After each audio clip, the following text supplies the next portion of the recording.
ஆதியாகமத்தின் புத்தகம் 3வது அதிகாரம் அதனுடைய 9வது வசனம் நானே வாசிக்கிறேன். ஆதியாகமத்தின் புத்தகம் 3வது அதிகாரம் அதனுடைய 9வது வசனம். அப்பொழுது தேவனாகிய கர்த்தர் ஆதாமை கூப்பிட்டு, நீ எங்கே இருக்கிறாய் என்றார். தேவனாகிய கர்த்தர் ஆதாமை கூப்பிட்டு, நீ எங்கே இருக்கிறாய் என்றார். நல்லா கவனிங்க. நம்ம எல்லாருக்குமே தெரியும், ஆண்டவர் ஆதாமை படைக்கும் போது எல்லாத்தையும் படைத்து விட்டு, அதாவது தன்னுடைய பிள்ளைக்கு இந்த உலகத்துல என்னெல்லாம் தேவையோ அது எல்லாத்தையும் ஆண்டவர் படைச்சு முடிச்சதுக்கு அப்புறம் தான் ஆதாமை கர்த்தர் படைச்சார். ஏன்னா ஆடம் அப்படின்னா மேன் அல்லது ஹியூமனிட்டி, அதாவது மனுஷன் அப்படின்னு அர்த்தம். இப்போ இந்த மனுஷனை ஆண்டவர் படைக்கும் போது என்ன பண்றாரு பாருங்க. எல்லாவற்றையும் படைக்கும் போது உட்கார்ந்த இடத்துல இருந்து ஆண்டவர் கட்டளை கொடுக்கிறார். மரம் வரட்டும் அப்படிங்கிறாரு, மரம் வருது. மலை வரட்டும் அப்படிங்கிறாரு, மலை வருது. ஒரு பேர்டுடைய நேம சொல்றாரு, உடனே அந்த பறவை வந்துடுது. ஊறி போகிற ஒன்ன சொல்றாரு, உடனே அது வந்துடுது. விலங்குகளுடைய பேரை சொல்றாரு, உடனே அது வந்துடுது. தண்ணி வரட்டுங்கிற அது வருது. ஒழுங்கின்மையும் வெறுமையுமா இருக்கிறது. ஜஸ்ட் அசைவாடுறாரு. எல்லாமே கரெக்டா ரொம்ப சூப்பரா ஆண்டவர் சொல்ல சொல்ல சொல்ல கேட்டு ரொம்ப அழகா வந்துருச்சு. ஆனா நல்லா கவனிக்கணும், இந்த ஆதாம படைக்கும் போது மாத்திரம் பைபிள் சொல்லுது, சிங்காசனத்துல உட்கார்ந்திருந்த ஆண்டவர் என்ன பண்ணார் அப்படின்னா, ஒரு ஸ்டெப் கொஞ்சம் இப்படி கீழே இறங்கி வந்து, நல்லாவே இறங்கி வந்து தன்னுடைய நாசியின் சுவாசத்தை என்ன பண்ணாரா, மண்ணில் ஃபூ அப்படின்னு ஊதுனாரா. அப்படின்னா இந்த நாசியின் சுவாசத்துக்கு ரூஹா சுவாச காற்று அப்படின்னு ஒரு பேர் வச்சிருக்கிறாங்க. ஆண்டவருடைய மூச்சுக்கு ரூஹா சுவாச காற்று அப்படின்னு பேரு. இப்போ இந்த சுவாச காற்றை மற்ற எல்லாவற்றையும் கட்டளையினால் உருவாக்குகிறார். ஆனால் தன்னுடைய சுவாசமாய் தன் பிள்ளை இருக்க வேண்டும் என்கிற ஒரே விருப்பத்தினால தன்னுடைய இடத்தை விட்டு அவர் கீழே வந்து இந்த மனுஷனை தன்னுடைய சுவாச காற்றினால் உருவாக்கினார். அப்படின்னா மனுஷன் ஜீவாத்மாவானா? அப்படின்னா ஏன் அப்படின்னா தேவனுடைய சுவாசமே யாருன்னா, அவருடைய மூச்சே யாருன்னா நீங்களும் நானும் மட்டும்தான். எத்தனை பேர் கைதட்டி சொல்ல போறீங்க? ஏன்னா சில பேரண்ட்ஸ் இல்ல, சில பேரண்ட்ஸ் இல்ல, எல்லாருமே பெற்றோர்கள் பார்த்தீங்கன்னா குட்டி குழந்தைய இல்ல பிள்ளைங்களை பார்க்கும்போது எல்லாரும் சொல்லுவாங்க, என் மூச்சே இருக்கிறதே யாருக்காக? இந்த பிள்ளைக்காக தான்ப்பா. இந்த பிள்ளைக்காக தான் எல்லாத்தையும் செய்யறேன். என் மூச்சே இந்த பிள்ளை தான் அப்படின்னு சொல்லி கேள்விப்பட்டிருக்கீங்களா? எத்தனை பேர் கேட்டிருக்கிறீங்க? என் சுவாசமே என் எல்லாமே என் பிள்ளை தான்ப்பா அப்படின்னு சொல்றீங்கல்ல. நல்லா கவனிங்க. நம்ம அப்பா அம்மாவுக்கு இந்த உலகத்துல நம்ம கற்பத்தை விட்டு வெளியில வந்த பிறகுதான் யாருங்கிறது நல்லா தெரியும். பாருங்க, நம்ம இந்தியாவில் வந்து கர்ப்பத்தில் ஒரு பிள்ளை இருக்கும்போது யாரும் நம்ம பார்க்க முடியாது. அதனால ஒரு சிலர் பார்க்குறாங்க. பட் வெளிநாடுகள்லாம் பார்க்கலாம். ஆண்டுடைய கிருபையினால 13 நாடுகளுக்கு மேலே நான் ஊழியம் செஞ்சிருக்கிறேன். கர்த்தர் இன்னும் வாசல்களை திறந்துருந்தார். பெருமைக்காக சொல்லலை, நடக்கிற காரியம். அங்கெல்லாம் காரில் டிரைவ் பண்ணிட்டு இருக்கும்போது அவங்க கூட மீட்டிங்கெல்லாம் போகும்போது யாராவது கன்சீவாக இருந்தாங்கன்னா சொல்லுவாங்க, ஒரு பாய் பேபி வரான் பாஸ், ஒரு கேர்ள் பேபி வரப்போறாப்பா. ஏன்னா அவங்களுக்கு ப்ரீவியஸ்லி எல்லா ரிப்போர்ட்டு கொடுத்து இதுதாங்கிறது அவங்களுக்கு சொல்றதுக்கு அத்தாரிட்டி இருக்கு, ரைட்ஸ் இருக்கு. இங்கே தான் அந்த ரைட்ஸ் இல்லை. ஏன்னா இங்கே வெளியில் வந்த பிறகுதான் அது கருப்பா செகப்பா, எந்த ஊர்லனாலும் கருப்பா செகப்பா அதெல்லாம் வந்து நீங்கள் ஸ்கேனிங்கில் பார்க்க முடியாது. சரியா? எல்லாமே வெளியில வந்த பிறகுதான் தெரியும். ஆனா ஒரு பிள்ளைய உலகத்துல அனுப்புறதுக்கு முன்னாடியே அது யாரு, அது எங்க இருக்க போது, அது என்ன செய்ய போது, அதை எப்படி வைக்க போறேன் அப்படிங்கிறத ஆண்டவர் ரொம்ப அழகா அறிஞ்சு வச்சிருக்கிறான். இப்ப பாருங்க, ஆதாம உருவாக்குறதுக்கு முன்னாடி பைபிள்ல சொல்லுது, ஜலத்தின் மேல ஆண்டவர் அசைவாடினார். ஆனால் ஆதாமை உண்டாக்கின பிறகு பகலின் குளிர்ச்சியான வேளையில ஆதாமோடு கூட உலாவினார். நல்லா கவனிக்கணும், வித்தியாசத்தை கவனிக்கணும். மற்ற எல்லாவற்றையும் கமாண்ட் பண்ணி உருவாக்குறார், ஆனால் இவனை தன்னுடைய மூச்சாக உருவாக்குறார். பக்கத்துல பார்த்து சொல்லுங்க, என் அப்பாவினுடைய மூச்சு நான் தான், எங்க செல்ல ஏசப்பாவுடைய மூச்சே நான் தான். ஹல்லேலூயா.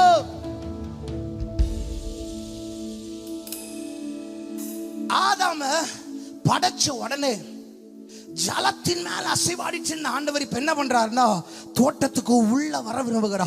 எப்படி ஒரு குட்டி பிள்ளை வெளியில வந்தவனே, ஒரு குழந்தை வந்தவனே அவங்க அப்பாவுக்கு அந்த பிள்ளைய பார்க்கணும், தோல்ல போடணும், கொஞ்சணுங்கிற ஆசை இருக்குமோ, அதே போலதான் ஆண்டவர் ஆதாம படைச்சு முடிச்ச பிறகு ஒவ்வொரு நாளும் பிள்ளை கூட பேசணும், பிள்ளை கூட உறவாடணும், பிள்ளை கூடயே இருக்கணும் அப்படின்னு சொல்லி ஒவ்வொரு நாளும் தோட்டத்துக்கு உள்ள ஆண்டவர் உள்ள உலாவி உலாவி வந்தா. வசனம் சொல்லுது, அவன் என்னிடத்தில் வாஞ்சையா இருக்கிறபடியால் அவனை விடுவிப்பே.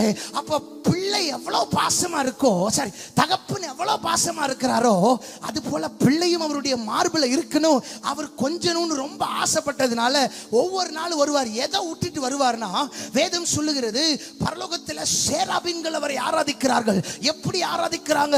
சட்டிகளால் மூடி சிறகுகளால் மூடி ஒரே ஒரு பாட்டு பாடுறாங்க, சேனைகளின் கர்த்தர் பரிசுத்தர், சேனைகளின் கர்த்தர் பரிசுத்தர், சேனைகளின் கர்த்தர், ஓஹோ பரிசுத்தர் பரிசுத்தரே, ஆஹா பரிசுத்தர் பரிசுத்தரே, பரிசுத்தர் பரிசுத்தர் பரிசுத்தரே, பரிசுத்தர் பரிசுத்தர், இயேசு நீரே நீர் மாத்திரமே, இயேசு நீரே நீர் மாத்திரமே. இப்படி சேராபீன்கள் எல்லாம் பாடிட்டு இருக்கிறாங்க. இதுக்கு மேல 24 மூப்பர்கள் 4 ஜீவன்கள் என்ன பண்றாங்கன்னா, சிங்காசனத்தில் ஆண்டவர் உட்கார்ந்து இருக்கிறாருன்னா இவங்க இப்படி வந்து தாழ விழுந்து கீழே பணிஞ்சு சொல்றாங்க, ஓ பரிசுத்த சிங்காசனத்தில் வீற்றிருக்கும் பரிசுத்தரே பரிசுத்தரே, சிங்காசனத்தில் வீற்றிருக்கும் பரிசுத்தரே பரிசுத்தரே, ஆராதனை உமக்கே ஆராதனை, ஆராதனை உமக்கே ஆராதனை. இப்படி எல்லாம் பாடிட்டு இருக்கிறாங்க. 24 மூப்பர்கள் 4 ஜீவன்கள் தாழ விழுந்து பணிந்து பாடுறாங்க.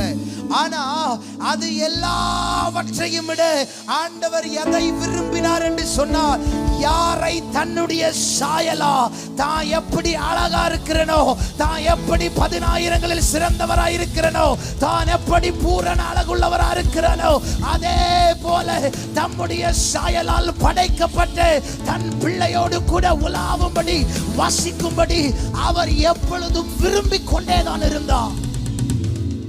இப்ப இந்த விருப்பம் நம்ம எல்லாருக்கும் டவுட் வரும், ஆதாம படைக்கும் போது மட்டும்தான் இருந்துச்சா? இல்ல, ஆதாம தோட்டத்தை விட்டு சில காலங்களுக்கு பின்பதாக அவன் தவறினபடினால் வெளியே அனுப்பப்படுகிறான். பின்பதாக அதுக்கப்புறம் பரிசுத்தவான்களை கர்த்தர் எழுப்புகிறார். மோசே எழுப்பும் போது யாத்திராகமத்தின் புத்தகத்தில் வேதம் சொல்லுகிறது, என் ஜனங்கள் நான் வாசம் பண்ணத்தக்க ஒரு ஸ்தலத்தை உண்டாக்குவார்களாக. ஏன்னா ஒருத்தன் தவறிட்டான்னா பரவாயில்லை, அடுத்த தலைமுறையை கர்த்தர் நம்பி தவறின கூட்டத்தை அல்ல, தடுமாறுகிற கூட்டத்தை அல்ல, தவிக்கிற கூட்டத்தை அல்ல, தேவ பிரசன்னத்திற்காக தாகத்தோடு இருக்கிற ஒரு கூட்டத்திற்காக, திரும்ப சொல்லுகிற தடுமாறுகிற கூட்டத்திற்கு அல்ல, தவிக்கிற கூட்டத்திற்கு அல்ல, தாகத்தோடு தாகத்தோடு அவருடைய பிரசன்னத்துக்காய் தவிக்கிற ஒரு கூட்டத்தோடு கூட உலாவும்படி அவர் விரும்பினார். இதெல்லாம் முடிஞ்சிச்சு, சிலுவையில் எல்லாம் முடிந்தது. கடைசியாக யோவானுக்கு 21வது அதிகாரம் வெளிப்படுத்தின விசேஷம் 3வது அதிகார வசனத்துல சொல்றா, இதோ மனிதர்களிடத்துல தேவனுடைய வாசஸ்தலம் இருக்குது. அப்படின்னா அன்னைக்கு தொடங்கினவரு பாருங்க எங்க இருக்க விரும்புறாருன்னா, பக்கத்துல பார்த்து சொல்லுங்க, அப்பா எந்த அப்ராட்ல இருந்தாலோ, என்ன வேலை செஞ்சாலோ, எந்த ஊர்ல இருந்தாலோ, எவ்வளவு தொலைவில் இருந்தாலோ அவர் நோக்கமல்ல. சொல்லுங்க, என்ன வேலை செஞ்சாலோ, எவ்வளவு சம்பளம் வாங்கினாலோ, சம்பளமே வாங்கலனாலோ, கஷ்டத்தில் இருந்தாலோ, சந்தோஷத்தில் இருந்தாலோ, துன்பத்தில் இருந்தாலோ, இன்பத்தில் இருந்தாலோ, அவர் ஏக்கமல்ல, அவர் மூச்சல்ல, பிள்ளைங்க மேல மட்டும்தாங்க இருக்கும். புரிஞ்சவங்க. ஒரு வீட்டுல 4 பிள்ளைங்க இருந்தாங்கன்னா 4 பிள்ளைங்க மேலேயும் அப்பாவுடைய கவனம் இருந்துகிட்டே தான் இருக்கும். 4 பிள்ளைங்க மேலே அப்பாவுடைய கரிசனை இருந்துகிட்டே தான் இருக்கும். அப்பாவுடைய ஏக்கம் அல்ல, எப்படி பிள்ளைய செட்டில் பண்றது, எப்படி பிள்ளைக்கு சில காரியங்களை கொடுக்கிறது, எப்படி பிள்ளைக்கு சில காரியத்தை செய்கிறது. நான் கேட்கிறேன், இந்த உலகத்தின் அப்பாவுக்கு பைபிள் கொடுக்கிற பேரு பொல்லாதவர்களாகிய நீங்கள் உங்கள் பிள்ளைகளுக்கு நல்ல ஈவுகளை, ஐயா பொல்லாத நீயே நல்ல ஈவை கொடுக்க அறிந்திருக்கும் போது, கர்ப்பத்தில் தோன்றும் முன்னமே, கரு உருவாகும் முன்னமே தெரிந்தெடுத்த ஒருவருக்கு எவ்வளவு ஆசை விருப்பம் இருக்கும். தெய்வ பிள்ளையே, இந்த உலகம் உனக்கு கொடுக்கிற பட்டம், உலகம் உனக்கு கொடுக்கிற பெயர் அல்ல, அப்பா பிதாவை என்று கூப்பிட பண்ணுகிற உத்திர சுவிகாரத்தின் அதிகாரத்தை அவர் உனக்கா எனக்கா தேவாலயத்தின் திரைச்சீலை கிழிக்கப்பட்டதினால், மகா பரிசுத்த ஸ்தலம் திறக்கப்பட்டதினால் கொடுத்திருக்கிறார்.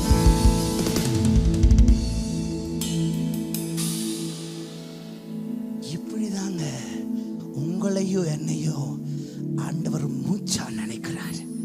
அதனாலதான் பக்தன் பாடுகிறார், சி மைனர். அதான் பக்தன் ரொம்ப அழகா பாடுகிறார். என் பேச்சில, என் மூச்சில, என் சொல்லல, என் செயல கலந்து. அப்பனா என் மூச்சுல கலந்துருக்கிறான்னு என்ன அர்த்தம்? நான் சுவாசிக்கும் போது, டாக்டர்கிட்ட போகும்போது சொல்றாங்கல்ல, மூச்சை நல்லா இழுத்து விடுங்க, மூச்சை நல்லா இழுத்து விடுங்க. கொஞ்சம் மூச்சை அப்படியே இழுத்து விடுங்க பார்க்கலாம். எல்லாரும் மூச்சை கொஞ்சம் இழுத்து விடுங்க பார்க்கலாம். உங்க சுவாசத்துல ஒருத்தர் கலந்து இருக்கிறா, உங்க சுவாசத்துல ஒருத்தர் கலந்து இருக்கிறா. அவர் சாதாரணமானவர் அல்ல, அவர் சர்வ வல்லமை உள்ளவர். அவர் சாதாரணமானவர் அல்ல. அந்த ரூகா சுவாச காற்று உனக்குள்ள இருக்குது. அம்மா ஐயா, உனக்குள்ள இருக்கு, எனக்குள்ள இருக்கு, என் பிள்ளைக்குள்ள இருக்கு, என் மனைவிக்குள்ள இருக்கு, என்னோட வாசிக்கிற என் தம்பிகளுக்குள்ள இருக்கு. இங்க இருக்கிற ஒவ்வொருவருக்குள்ளும் சில நேரத்துல நீ நம்புகிற ஆள், நீ நம்புகிற குடும்பம், நீ நம்புகிற சொந்தம் உன் மேல கரிசனை இல்லாமல் இருக்கலாம். ஆனால் தாயின் கருவில் தோன்றும் முன்னமே உன்னை பெயர் சொல்லி அழைத்தவருடைய வல கரத்துக்குள்ள, அவருடைய உள்ளங்கைக்குள்ள நீ அடங்கி இருக்கிறாய்.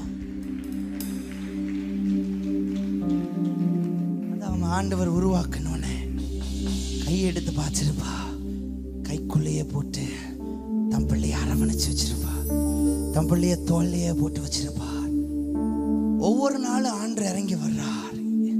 பிள்ளை எப்படி இருக்கு, பிள்ளை சாப்பிட்டுச்சா. தூரத்துல படிக்கிற சில பிள்ளைங்களுக்கெல்லாம், வேலை செய்கிற பிள்ளைங்களுக்கு அப்பா அம்மா கால் பண்ண கேட்பாங்க, சாப்பிட்டியா? அதே கரிசனை தான் அவருக்கு இருந்துச்சு.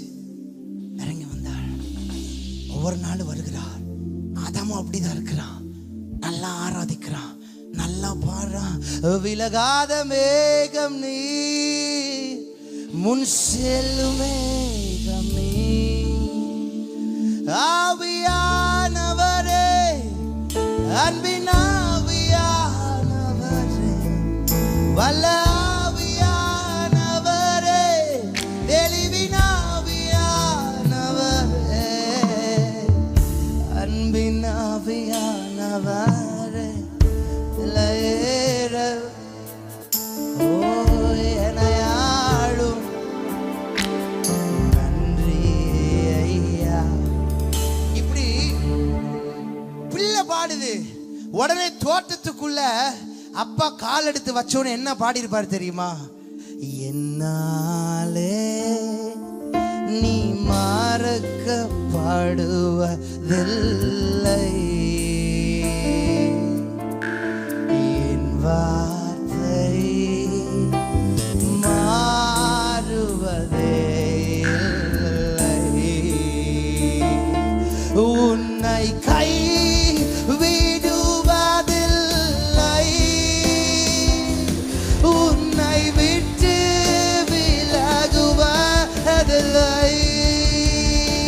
உன்னை கை விடுவதில்லை, உன்னை விட்டு விலகுவதில்லை. பிள்ளை பாடுது, அன்பின் ஆவியானவரே என்ன ஆளுக செய்யப்பான்னு பாடுது. அப்பா சொல்றாரு, நான் உன் கூட தான் இருக்கிறேன் அப்படின்னு சொல்லி அப்பா வந்து ஆதாமா கட்டி அணைக்கிறார்.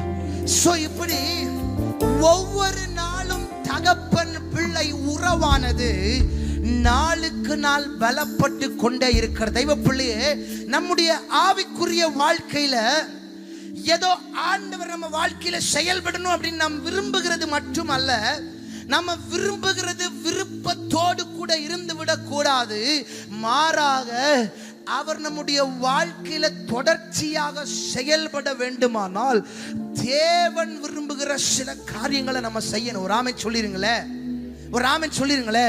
நிறைய பேர் ஜெபம் பண்ணுவாங்க, ஆண்டவரே நீங்க என்ன மறந்துட்டீங்களாப்பா, மனுஷங்க மறந்துட்டாங்க, அவங்க மறந்துட்டாங்க, இவங்க மறந்துட்டாங்க, காரியம் அப்படி இருக்கு இப்படி இருக்கு.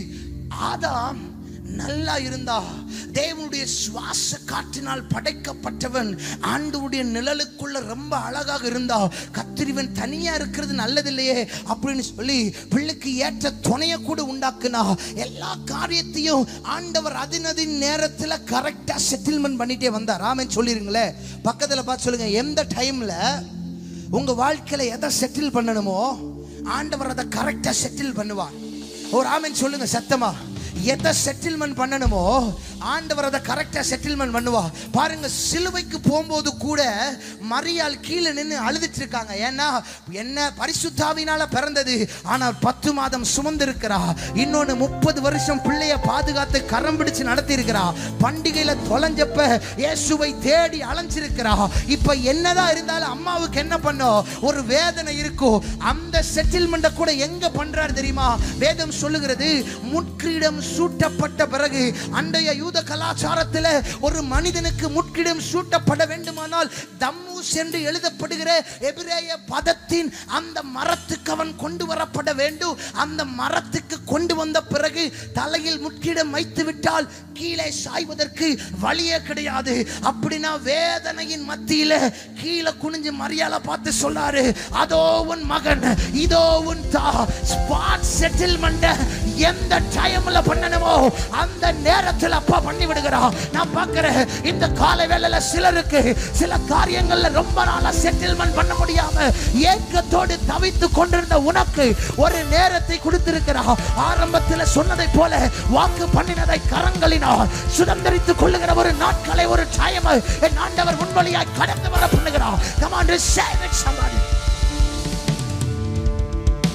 யாருக்கு எதை எப்ப பண்ணணுங்கிறது அவருக்கு ரொம்ப சூப்பரா தெரியும்.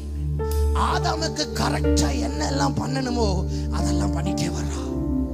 இப்போ என் பிள்ளை இங்க இருக்கிறா, என்கிட்ட வந்து டாடி எனக்கு ஒரு காம்போஸ்ட் வாங்கி கொடு அப்படின்னு சொன்னா நான் வாங்கி கொடுப்பேனா? வாங்கி கொடுக்க மாட்டேன்.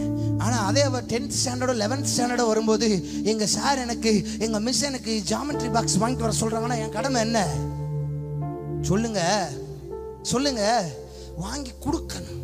அப்போ சரியான டைம்ல நானே செயல்படுறேன் அப்படின்னா அவர் தன்னுடைய நேரத்தில் நம்முடைய வாழ்க்கையில தரிசனத்தை நிறைவேற்றுகிறதற்கு உண்மை உள்ள ஆண்டவராக இருக்கிறார்.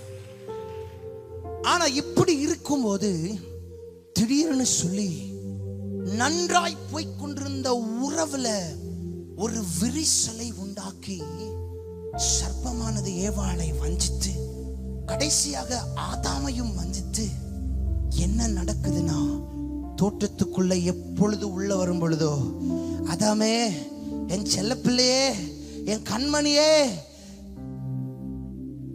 என் அம்முவே, இப்படி எல்லாம் கூப்பிடுறவரு துக்கமடைந்தவராய், வேதனைப்பட்டவராய், நொறுங்கினவராய் கேட்கிறார், ஆதாமே நீ எங்கே இருக்கிறாய்? ஏனென்றால் ஏதேன் என்று சொன்னால் என்ன அர்த்தம்னா, எபிரேய பதத்திலையும் கிரீக்லயும் ஒரே மீனிங்ல ரொம்ப சரியா போட்டிருக்காங்க. It's a place of pleasure. அதாவது ஒரு இன்பம் என்கிறதுல ஹையஸ்ட் போர்ஷன் எதுவோ அந்த சந்தோஷத்தை தருகிற இடம் தான் ஏதேன். சந்தோஷம் அப்படின்னா வாழ்க்கையில எது அதிகமா சந்தோஷத்தை தருமோ அதுதான் ஏதேன். அப்பேற்பட்ட ஈடனுக்குள்ள ஏதேனுக்குள்ள இந்த ஆதாம வச்சிருந்தார்னா வாழ்க்கையில அவனுக்கு துக்கம் இல்லை, அழுகை இல்லை, புலம்பல் இல்லை, எல்லா சந்தோஷமும் அவனுக்கு இருக்கு. which means பிள்ளை நினைக்கிறது சில நேரம் கிடைக்காம இருக்கலாம், ஆனா பிள்ளை பிள்ளைக்கு எந்த டைம்ல எதை கொடுக்கணுமோ அதை சரியா கொடுத்துதான் அப்பா உள்ள வச்சிருக்கிறார். But what happened there? என்ன நடந்துச்சு அங்க அப்படின்னா, கவனிங்க, மரத்தினுடைய பழத்தை காட்டி ஏவாளை சர்ப்பம் அழகாய் வஞ்சித்தது. ஆதாமும் போகிறான். சாப்பிட்ட உடனே இவன் போய் ஒளிந்து கொள்ளுகிறான். தோட்டத்துக்குள்ள துக்கம் அடைந்தவரா. ஏன்னா இந்த உலகத்துல யாரு வேணாலும் தூங்கிடுவாங்க. இஸ்ரவேலை காக்கிறவர் உறங்குவதும் அல்ல. அவர் யார வேணாலும் ஏமாத்திரல, அவரை ஏமாற்ற முடியாது.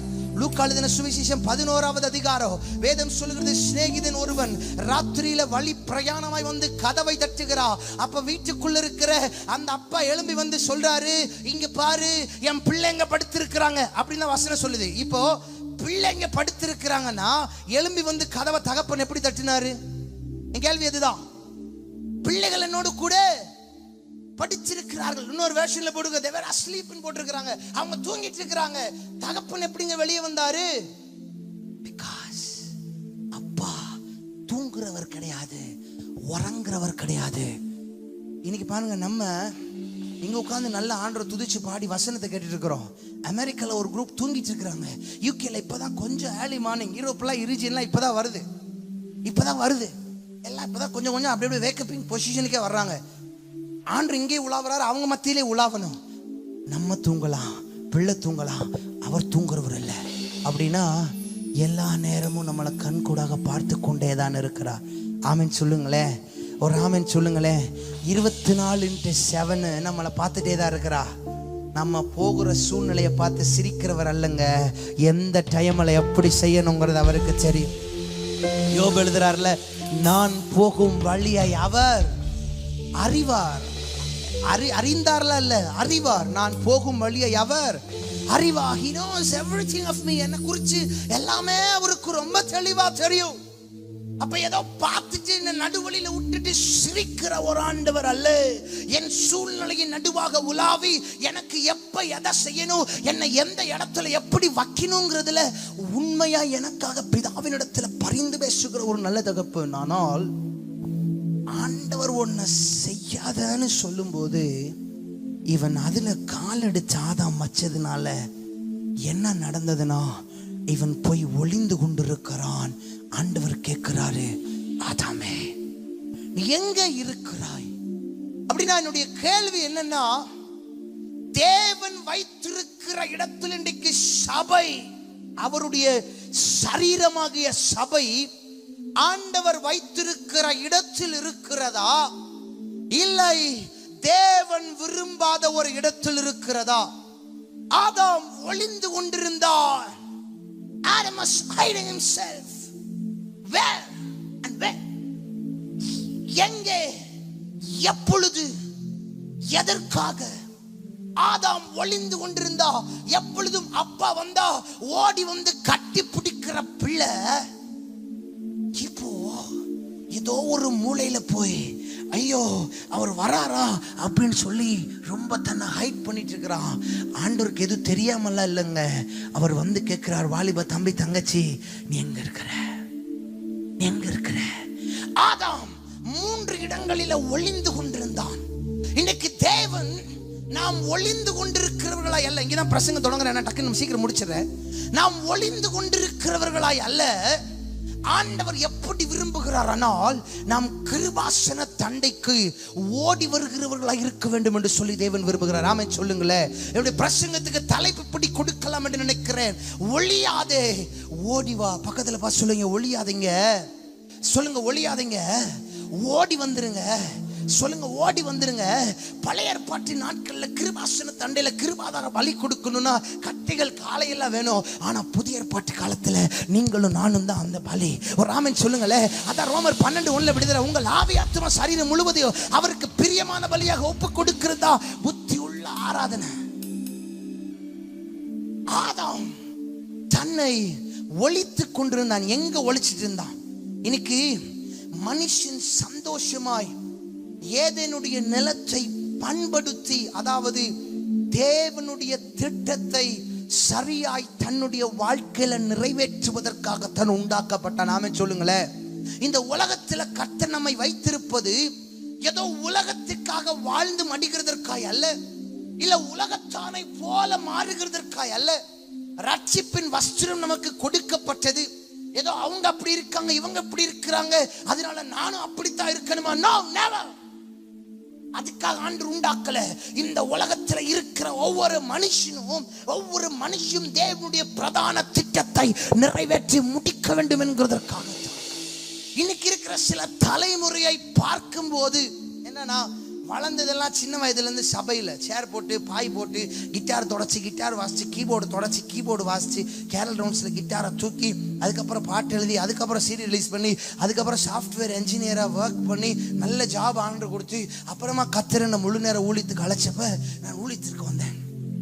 அதனால நடக்கிற சில காரியங்களை, இந்த கரண்ட் சினாரியோவை பார்க்கும்போது இன்றைக்கு அநேகர் தங்களுக்கு எல்லா பார்வைக்கு இந்த பழம் அழகா இருக்கு, பார்க்கிறதுக்கு நல்லா இருக்கு, இவங்கிட்ட நிறைய பணம் இருக்கு, இவங்கிட்ட நிறைய காசு இருக்கு. இன்னைக்கு வாலிப சமுதாயம் தேடுகிறதெல்லாம் இதுதான். இங்க போனா இப்படி செட்டில் ஆயிடலாம், இந்த இடத்துக்கு போனா இந்த கார் கிடைச்சிரும், இந்த இடத்துக்கு போனா என் லைஃப் இப்படி இருக்கும். நான் சொல்லுகிறேன், அநித்தியமான எல்லாம் ஒரு நாள் அழிந்து போகும். ஆனால் ஒரு நாள் தோட்டத்தை விசிட் பண்ண ஆண்டவர், உனக்காய் சிலுவையில் ரத்தம் சிந்தினவர், உனக்காக தன்னையே பலி கொடுத்தவர் மீண்டுமாய் திரும்பவுமா உன் வாழ்க்கைக்குள்ள வருவா.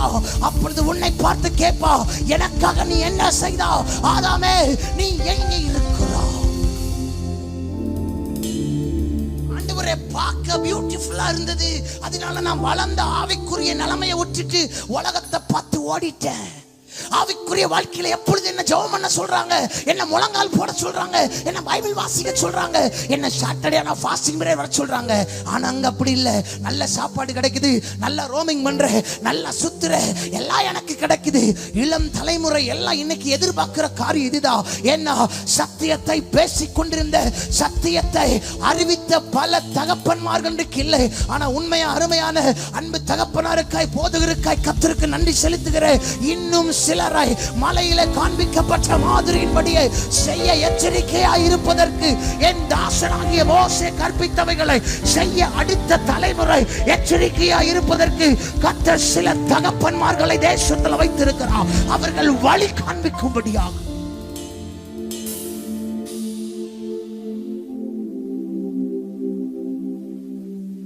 ஜெயித்தவன் அழகை பார்த்து தூற்று போனா.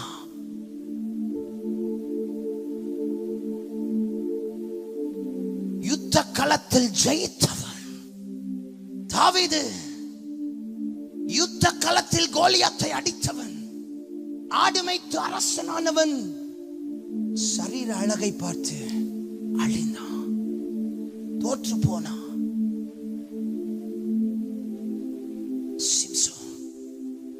சிம்சோன் பார்க்கிறதுக்கு ரொம்ப பியூட்டிஃபுல்லா திம்னாத்தின் பெண் தெரிகிறாள். இப்படி சொல்றேன், என்னைக்கு இருக்க ட்ரெண்டுக்கு சொல்றேனே, அவ வீட்டுல எல்லாமே இருக்குங்க, போனா அப்படியே தூக்கிடலாம். தம்பி, தங்கச்சி, அண்ணன், அக்கா, ஐயா, அம்மா, நீ போகிற வழியில கஷ்டம் பாடுகள் இருக்குன்னா கர்த்தருக்கு நன்றி சொல்லுங்க. ஏன்னா அதுதான் தேவன் வச்சது. உலகத்தில் உங்களுக்கு உபத்திரவம் சொல்ல மாட்டீங்களே, ஆனாலும் திடன் கொள்ளுங்க, நான் உலகத்தை எல்லாமே ஈஸியா கிடைக்குதுன்னா எங்கேயோ போய் டேஞ்சர்ல முடிய போகுதுன்னு அர்த்தம். கவனிங்க, எல்லாமே ஈஸியா கிடைக்குதுன்னா எங்கேயோ டேஞ்சர்ல போய் முடிய போகுதுன்னு அர்த்தம். ஏன்னா ஒரு நாள் கரெக்டா விசிட் பண்றார். ஆதாமே, நீ எங்க இருக்கிறா? எப்படிப்பட்ட இடத்துல உன்னை நான் வச்சிருந்தேன், ஆனா இன்னைக்கு சாக்கடைக்குள்ள போய் நிக்கிற, நீ ஒளிஞ்சு நிக்கிற. எங்கே ஆதாம் ஒளிந்தான்? முதலாவது ஆதாம் ஒளிந்த இடம் வாசிக்கலாம்.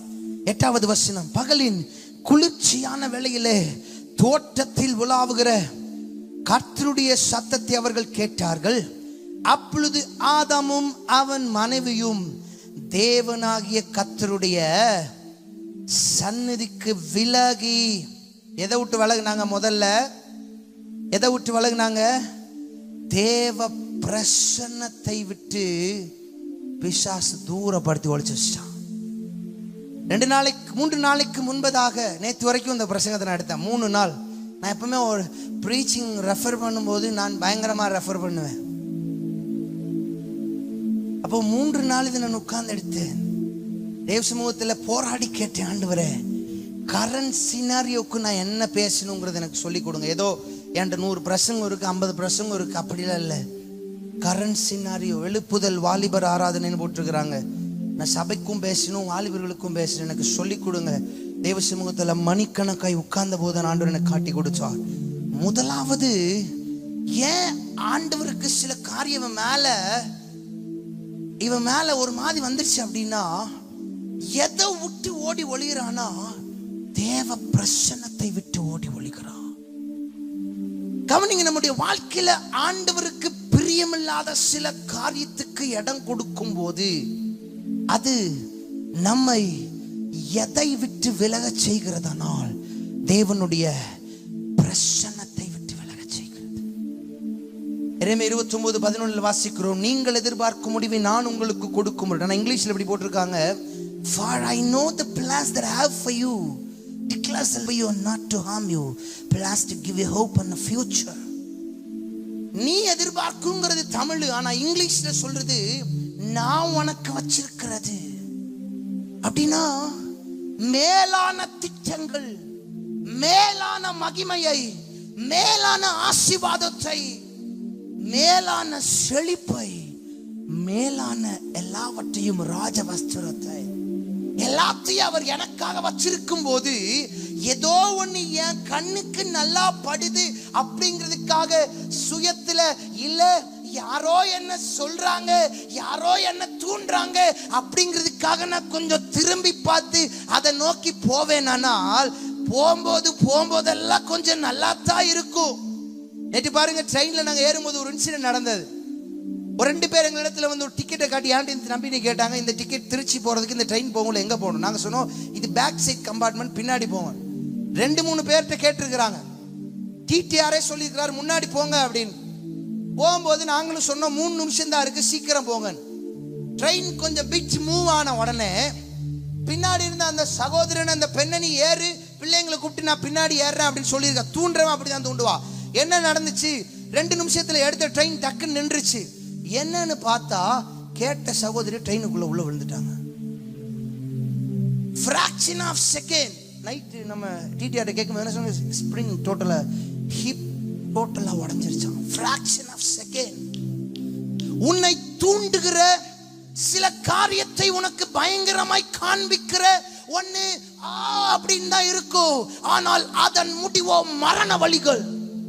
ஒரு மாடு அடிக்கப்படும்படி இன்னைக்கு நிறைய பேரு பிரசன்னத்தை விட்டு தூரமா ஓடிக்கிட்டு இருக்கிறாங்க. ஒரு கட்டத்துல வாலிபர் கூட்டம், சபையில ஜெபம் அப்படின்னு, நான் சின்ன வயதுல வளரும்போது எங்க ஊர்ல எல்லாம் பார்த்தா அந்த 3-4 உபவாச கூட்டம்னா அப்படி நிரம்பி இருக்கும். வேலைக்கு போறவங்களா சீக்கிரமா போயிட்டு சீக்கிரமா வருவாங்க. ஆன்லைன் பேர் அப்படி இருக்கும். ஆனா இன்னைக்கு கரண்ட் சினாரியோல ஒரு ஆள் மீட்டிங் வர்றதுக்கே கொஞ்சம் கஷ்டமா இருக்கு. ஏன்னா பிசாசு பல காரியங்களை, பத்தாததுக்கு தேவையில்லாத கள்ள உபதேசமும் உள்ள நுழைஞ்சதுனால, நீ அப்படி இருப்ப, நீ இப்படி இருப்ப, இதெல்லாம் வேண்டாம், எப்படி வேணாலும் வாழு, இப்படி எல்லாம் சில காரியம் உன்னை டைவர்ட் பண்றதுனால நீங்கள் என்ன பண்றீங்க? டேக் டைவர்ஷன் அப்படின்னு சொல்லி ஒரு டைவர்ஷனை எங்கிருந்து எடுக்க கூடாதோ அங்கிருந்து எடுத்து பிரசன்னத்தை விட்டு தூரமா வெளியில போயிடுறீங்க. நல்லா இருந்த ஆட்கள் தான், ஐயா நான் புதுசான ஆட்களுக்கு பேசல, நல்லா ஜெபித்த ஆட்கள் தான், நல்ல ஆவிக்குரிய நிலைமையில வளர்ந்த ஆட்கள் தான். இன்னைக்கு நீ எங்க இருக்கிற? பழத்தை சாப்பிடும் போது ஆதாமுக்கு கொஞ்சம் இனிப்பா இருந்திருக்கும், கொஞ்சம் கூட அவனுக்கு ஞாபகம் வரல ஆண்டவர் இதை செய்யக்கூடாதுன்னு சொல்லி இருக்கிறாருன்னு. ஆனா எதை இழந்தான்னா மகிமை இழந்துட்டாங்க. தெய்வ சின்னமே, வாழ்க்கையில எதை வேணாலும் இழக்கலாம், ஆனா அபிஷேகத்தை இழந்துட்டோம்னா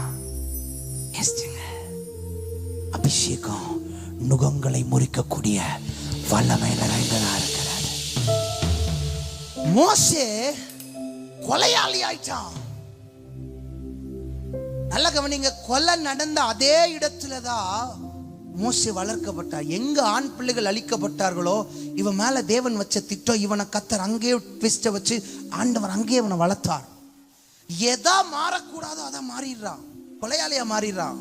ஒருத்தனை கொன்னதுனால இப்ப என்ன ஆச்சு? தூரமா மாமா வீட்டுக்கு போயிடுறான். இவன் மேல இருந்த அழைப்பு தரிசன தலைவன்கிற ஒரு ஐடென்டிட்டி, ஆனா he lost that identity. அவன் அதை இழந்துட்டு என்ன பண்றான்னா போய் வனாந்தரத்தில் ஆடு மேய்ச்சிட்டு இருக்கான் 40 வருஷம். ஆனால் 40 வருஷத்துக்கு அப்புறம் திரும்ப ஒரு வாய்ப்பு அவனை தேடி வந்தது. ஏன்னா நம்முடைய ஆண்டவர் தேவ பிரசன்னத்தை விட்டு நீ எவ்வளவு தூரம் போயிருந்தாலும் திரும்பவுமா உன்னை தேடி வருகிறவன், திரும்பவுமா உன்னை தேடி வந்த வாய்ப்பை கொடுக்கிறவன். கேட்கிறா, ஆண்டவரே அந்த ஜுவாலைய பார்த்த உடனே நானா நீதான் போன்னு சொல்லிடுறாரு. கடைசி ஒரு விஷயம் கேட்கிறேன், ஆண்டவரே என்னை அழைச்சது நீங்கன்னா நான் உங்களை பார்க்கணும். இன்னைக்கு பிரசன்னத்துல ஆண்டவர் தேடுற வாலிபர்கள் இப்படி வாலிபர்களை கத்த தேடிட்டு இருக்கிறார். நான் உங்களை பார்க்கணும். ஏன்னா நீ பார்க்க நினைக்கிற ஆளு, நீ வாட்ஸ்அப்ல தேடிட்டு இருக்கிற ஆளு, நீ ஃபேஸ்புக்ல தேடிட்டு இருக்கிற ஆளெல்லாம் இன்னைக்கு உன்கிட்ட பயங்கரமா பேசுவாங்க. நான் அப்படி இருப்பேன், இப்படி செய்வேன், அதை செய்வேன், லொட்டு லொசுகள்லாம் சொல்லுவாங்க. ஒரு 4 வருஷம் 5 வருஷத்துக்கு அப்புறம் பார்த்தா உன்னோட பெஸ்ட் வந்தோடனே தூக்கி எறிஞ்சிட்டு போயிட்டே இருப்பாங்க. ஆனா நீ எவ்வளவு தூரம் போயிருந்தாலும் அவர் சொல்லுகிறாரு, மோசேவே மலைக்கு மேல வா, கண்மலையில் என் அண்டையில ஒரு இடம் இருக்கு. யார் மனசுல உனக்கு இடம் இல்லைனாலும் பரவாயில்ல, யார் வீட்டுக்குள்ள உனக்கு இடம் இல்லைனாலும் பரவாயில்ல, யார் இடத்துல உனக்கு இடம் இல்லைனாலும் பரவாயில்ல. ஒருவேளை அன்னைக்கு உன்னை நேசிச்சவங்க, அன்னைக்கு உன்னிடத்தில் அன்பு செலுத்தினவங்க இன்னைக்கு உன் கூட இல்லாம இருக்கலாம். ஆனால் தெய்வ பிள்ளையே, அன்பு சகோதரனே, சகோதரி, அன்பு தம்பி, தங்கச்சி, கண்மலை அண்டையில உனக்கு ஒரு இடம் காத்திருக்கிறது. அந்த இடம் சாதாரணமான இடம் அல்ல. சாதாரண மோசேயினுடைய முகத்தை பிரகாசிக்க செய்த முகம், உன் வாழ்க்கையை அழகாகிற முகம், உன் வாழ்க்கையை பிரகாசிக்க பண்ணுகிற முகம், உன் வாழ்க்கையை பலருக்கு சாட்சியா, உன் சபைக்கு பிரயோஜனமா, நீ இருக்கிற சபையில உன்னை பிரயோஜனமாய் மாற்றுகிற ஒரு பிரசன்னம். பிரசன்னத்துக்கு அதுவும் விலகிட்டாங்க. நான் கேட்கிறேன், விலகி நிக்கிறோமா, ஒளிஞ்சு இல்ல ஓடி வருகிறோமா? சிம்சோன் கேட்கிறான், பெலிஸ்திய படையை அடிச்சவன் தான், ஆனா ஒரு நாள் வழி விலகிட்டான். திம்னாத்துக்கு போறான், காசாவுக்கு போறான், தெலீலால்ட்ட போறான். கர்த்தருடைய ஆவியானவர் வெளியே போனதே தெரியல. பல முறை வார்னிங் சைன், கயிறு வருது. பல பிரசங்கங்கள்ல, பல சபையில, பல நேரங்கள்ல சபை ஆராதனையில பாஸ்டர் பேசுறாரு, ஆனா கேட்கல, கேட்க மனசும் இல்லை. ஏன்னா அந்த பழம், அந்த அழகு, அந்த பணம், அந்த சொத்து, அந்த வீலிங்கு, அந்த பைக், அந்த காரு எல்லாம் அவனை அடிமைப்படுத்தி வச்சிருச்சு. ஒரே அடியில பெலிஸ்தரை அடிச்சவன் ஆவியானவர் வெளியே போனது கூட தெரியல. பிரசன்னத்தை விட்டு இவன் போயிட்டான். போனாலும் அவர் வருவார் நினைச்சான், கடைசியா ஒரு நாள் வரல.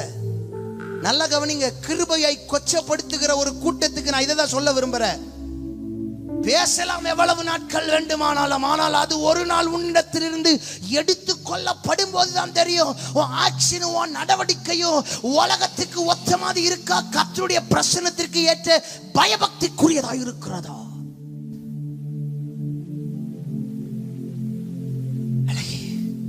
நம்ம தூரம் ஓடிட்டான். எப்படி மாத்தினான்னா, சாதிக்க வேண்டிய ஒரு ஆளு காமெடி காட்டுறவனா மாறிட்டான். ஆனா அந்த சூழ்நிலையில கண்ணை ஏறெடுத்து பார்த்து கேட்கிறான், ஆண்டவரே ஒரே ஒரு விஷயம் நினைச்சிருங்க, என்ன பலப்படுத்துங்க. ஒரு நிமிஷம் பிரசன்னத்தை வாஞ்சிச்சு கேட்டான் தெரியுமா, உடனடியா சிங்காசனத்துல இறங்கி இருந்தவா சிம்சோன் கொல்ல உடனடி இறங்கி வந்தா. ஏன்னா சாம்சன் அப்படின்னா அதனுடைய அர்த்தம் லைக் த சன், சூரியனை போன்றவர். சூரியன் பிரகாசிக்க பண்ணுகிறவர்கள். வார்த்தை அங்க நடக்கிறது. அவர்கள் அவரை நோக்கி பார்த்து பிரகாசம் அடைந்தார்கள். சிம்சோன் அவரை நோக்கி பார்த்து இப்பொழுது பிரகாசம் அடைந்தா. என்ன நடந்தது? உயிரோடு இருந்ததை பார்க்கிலும் செத்த பொழுது அவன் அடித்தது அதிகமா 3000 பேர். இந்த பெலிஸ்தியரோடு கூட நானும் போகட்டும் என்று சொல்லி அசைக்கிறா. தெய்வ பிள்ளையே, இன்னைக்கு அசைக்கிற வாலிபர்களை கர்த்தர் நெல்லையில் எழுப்பும்படி விரும்புகிறார். அசைக்கிற முழங்கால்களை, அசைக்கிற சபையை, எழுப்புதலின் தாக்கத்தை உண்டாக்குகிற, எழுப்புதலின் செயலில் நிற்கிற ஒரு தலைமுறையை கர்த்தர் எழுப்பும்படி விரும்புகிறார். நான் சொல்றவங்க நல்ல கையை தட்டி கேளுங்க. அப்பா, சிம்சோனை பலப்படுத்துறீங்க. ஆதாம் விலகி ஓடினா, சிம்சோன் ஓடி வந்தா. ஆதாம் விலகி ஒளிஞ்சா, ஆனா சிம்சோன் ஓடி வந்தா. இன்னைக்கு ஒளிகிறவனாய் அல்ல, ஓடி வருகிறவனா என்ன மாற்றுங்க.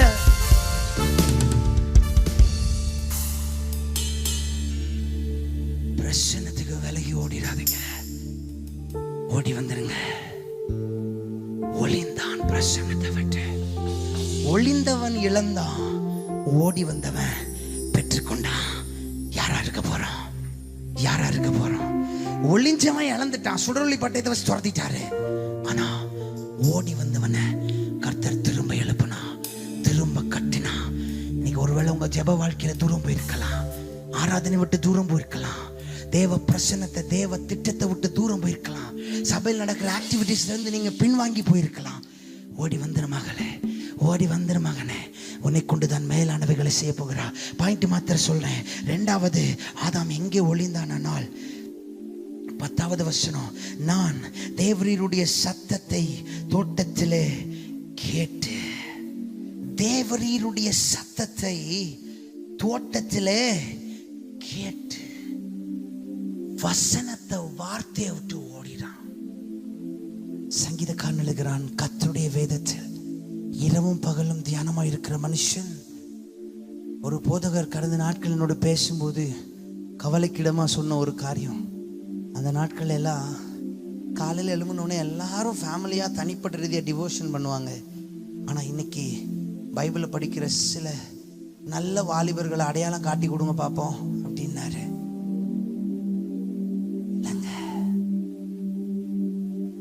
வசனத்தை விட்டு ஓடுகிற கூட்டம். அப்படின்னா சாதாரணமா இல்ல. அங்க என்ன சொல்றாருன்னா, சீர்கேடும் கிளவிகள் பேச்சுமா இருக்கிற கட்டுக்கதைகளுக்கு இடம் கொடுத்து ஓடுற ஒரு ஆழத்தை அங்க காட்டி கொடுக்கிறார்.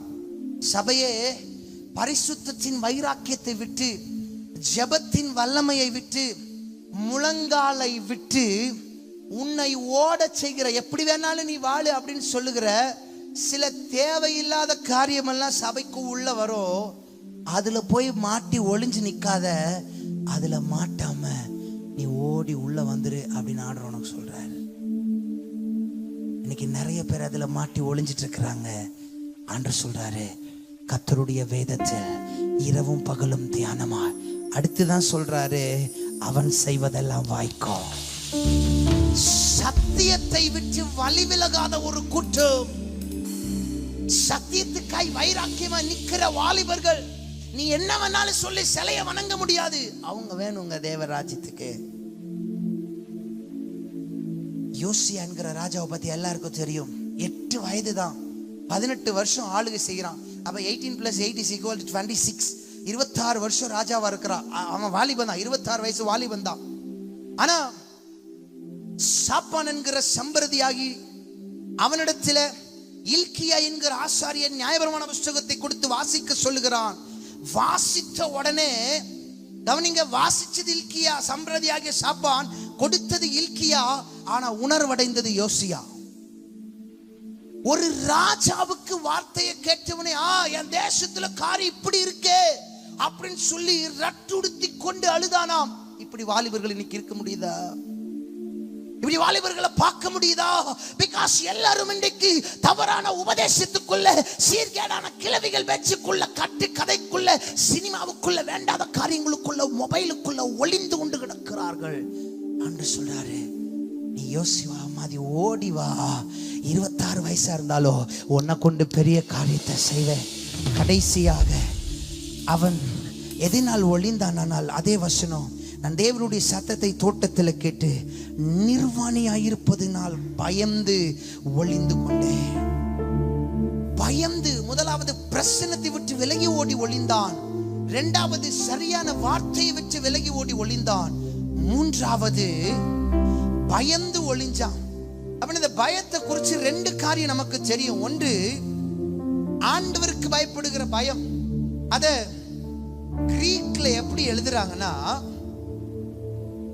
the fear of the Lord is an attitude of humility and submission. அதாவது ஆண்டவருக்கு பயப்படுகிற பயம் அப்படின்னாலே நம்ம முழுசா அவர் கரத்துல கொடுக்கறதா, வேற ஒண்ணுமே கிடையாது.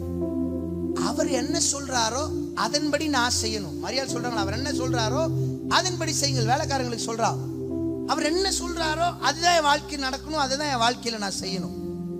என் லைஃப்ல ஆண்டு முழு நேரம் ஊழியத்துக்கு கொண்டு நான் வரமாட்டேன், ஆண்டு நான் காசு தர்றேன், உங்களுக்கு எவ்வளவு வேணாலும் கூப்பிடாதீங்கன்னு சொன்னேன். ஏன்னா சின்ன வயசுல யாராவது என்ன கேட்டாங்கன்னா, நீ என்ன ஆக போறேன்னு கேட்டா பாஸ்டராக போயிருவேன்றேன். வளர வளர நல்ல MCAல நல்ல டான்ஸ் செட்டில் நல்ல ஸ்கோரிங் ஆர்டர் கொடுத்தார், 75 above கத்தர் கொடுத்தார். ஸோ நல்லா படிக்கக்கூடிய கிருபையை கற்று கொடுத்தார், நல்ல ஜாபையும் ஆண்டர் அப்பயே கொடுத்தாரு. டெல்லியில் ஒர்க் பண்ணிட்டு இருந்தேன். இதெல்லாம் விட்டுட்டு வானா யாராவது வருவனா சொல்லுங்களேன். ஆனால் ஆண்டர் வா அப்படின்னாரு. நான் உங்களுக்கு காசு கொடுக்குறேன், ஏதோ அவர் ஏதோ பஞ்சத்தில் இருக்க மாதிரி, நான் ஏதோ பயங்கரமான ஆள் மாதிரி. எங்கே முடிய பிடிச்சி தூக்கணுமோ அங்கே பிடிச்சி தூக்கணும். கச்சலுக்கு பயப்படுற பயணம் உண்மையாக அவர் கையில் கொடுக்கறது. ஆனால் இப்போ எதுக்கு இவன் பயப்படுறான் அப்படின்னா, தான் நிர்வாணியா இருப்பதினால். அப்படின்னா அவனுக்குள்ள ஒரு அர்ப்பணிப்பு ஏற்கனவே இருந்திருக்கு, இப்ப அர்ப்பணிப்புல தோற்று போயிட்டான். அதுதான் பிரச்சனை. ஆண்டவரே, நான் அதை செய்வேன், இதை செய்வேன், அப்படி இருப்பேன், உங்களுக்காக அப்படி இருப்பேன், சபையில் அப்படி இருப்பேன், சபை போதகருக்கு கீழாக பிள்ளா இருப்பேன், இப்படி எல்லாம் சமிட் பண்ண ஒரு கூட்டம். இன்னைக்கு ஆண்டவர் உங்களை பார்த்து கேட்கிறாரு, ஆதாமே அந்த இடத்துல உங்க பேரை போட்டுக்கோங்க. யாராரியோ அப்படி எல்லாம் இருந்தல்ல, இன்னைக்கு நீ எங்க இருக்கிற? இன்னைக்கு நீ எங்க இருக்கிற? இன்னைக்கு நீ எங்க இருக்கிற? நான் நேத்து கிளம்புற முன்னே என் ஒய்ஃப்ட்டு பார்த்து கேட்ட ஒரு கேள்வி, ஏன் ஆதாம் ஒளிஞ்சிருந்தா அப்படின்னு.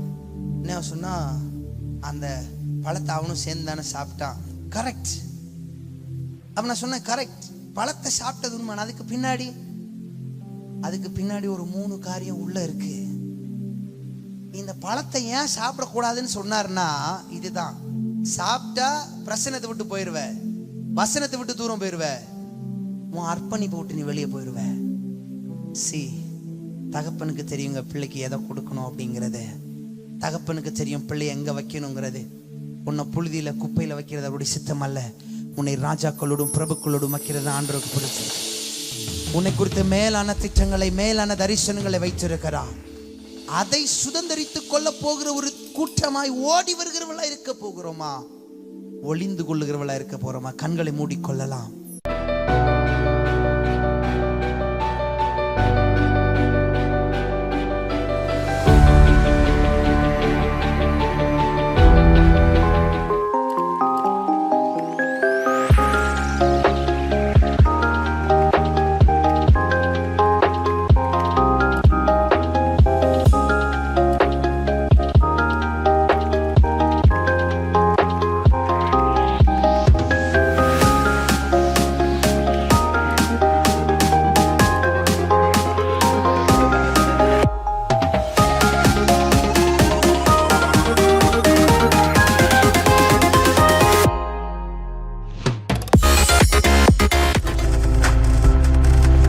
நீங்கள் பார்த்து கொண்டிருப்பது உங்கள் ஜாய் டிவி. உங்கள் துக்கம் சந்தோஷமாய் மாறும்.